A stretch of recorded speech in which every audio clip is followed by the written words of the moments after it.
حافظ صاحب نے اعلان کر دیا، خیرات نہیں، حقدار کو حق دو۔ الیکشن کے نتائج تبدیل کرنے کے واقعات نے پاکستانی سیاست میں ہلچل مچا دی ہے۔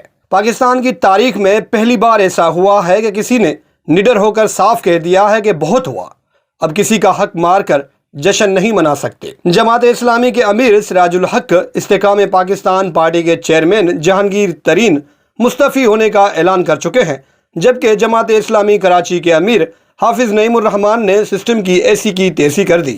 میں ہمیشہ حافظ نعیم کو غلط سمجھتا تھا، لیکن آج انہوں نے جس اعلیٰ ظرفی کا ثبوت دیا ہے، میں حیران ہوں۔ لوگ تو کرسی کے لیے گٹر میں پھینکی ہوئی تھوک بھی چاٹنے کے لیے تیار ہو جاتے ہیں، لیکن اس بندے نے صاف کہہ دیا، خیرات نہیں چاہیے، حقدار کو حق دو۔ ایک طرف عمران خان کے نام سے لوگوں سے ووٹ لے کر نواز لیگ میں شامل ہونے والے آزاد امیدوار وسیم قادر بحث کا موضوع بن چکے ہیں۔ پاکستان تحریک انصاف کے رہنما وسیم قادر کو غدار اور جھوٹا قرار دے رہے ہیں، بلکہ لطیف کھوسہ نے تو اسے 7 کروڑ میں بکنے والا ٹکے کا آدمی کہا ہے۔ دوسری جانب پاکستان تحریک انصاف سے کانٹے کا مقابلہ کرنے والی مذہبی جماعت اسلامی کی اعلیٰ قیادت بڑے بڑے فیصلے کر رہی ہے۔ جماعت اسلامی کراچی کے امیر نے جو اسٹینڈ لیا وہ تاریخ میں ہمیشہ یاد رکھا جائے گا۔ حافظ نعیم الرحمان نے الیکشن میں دھاندلی کے الزامات پر سندھ اسمبلی کی جیتی ہوئی سیٹ چھوڑنے کا اعلان کیا ہے۔ حافظ نعیم کے مطابق ہمیں خیرات کی سیٹ نہیں چاہیے۔ الیکشن کمیشن کے فارم 47 کے مطابق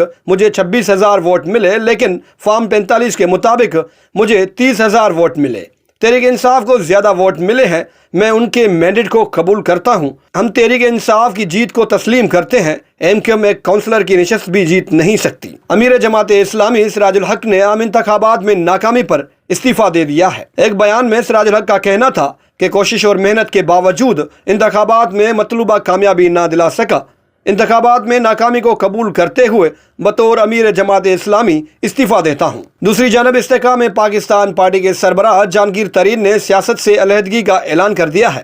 جہانگیر ترین کا کہنا تھا کہ استحکام پاکستان پارٹی کے چیئرمین کی حیثیت سے مستعفی ہونے کا فیصلہ کیا ہے۔